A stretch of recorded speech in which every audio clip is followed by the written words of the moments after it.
Hi, I'm Hainan. I'm David. And we are back here again for a point-counterpoint argument about my fourth technology prediction, which is that this year is the year of Tesla.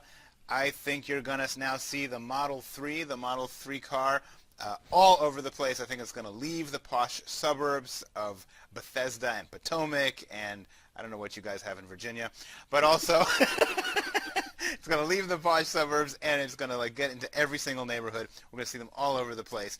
In the third and fourth quarter, the Model 3 cracked the top 20 vehicles sold in the United States. I think Elon Musk has gotten through all of his production woes, and they are now up at about 5,000 vehicles they're producing each week, and they can get it and push it up to $7,000 each week, 7,000 vehicles each week.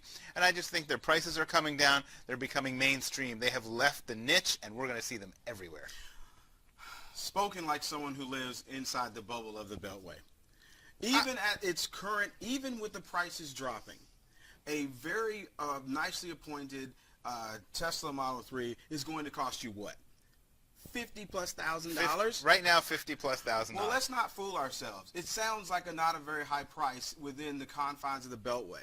But in the rest of the United States, a $50,000 car is out of reach. Which is the vast majority of the United States. But that's why they're going down to a $36,000 car, which will probably end up being $42,000, to be honest. Thank you very much. Okay. So what you're going to see is Tesla is going to be eating some of the seed corn that exists currently for some in the luxury car market.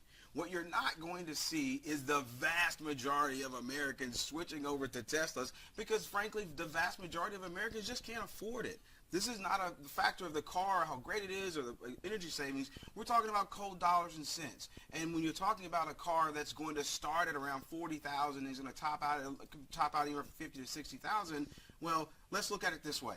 If you leave the Beltway, how many BMW X5s do you see? It's about a $60,000 car. And it's been out forever.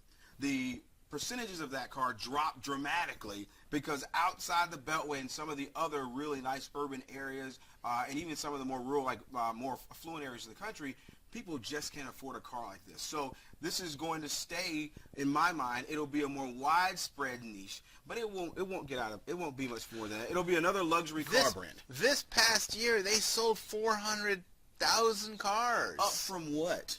Zero. It didn't exist. Okay, that's pretty impressive. And that's fine, but you're assuming that you can keep that pace going, and eventually you're going to run out of people very quickly who have $50,000 of disposable income to pay for a car when they can buy something for $20,000 or $25,000, even if they want something this way. So I'm happy to disagree with you on this. One more item. A lot of people talking about Elon Musk's woes and lawsuits and the SEC and all this sort of stuff.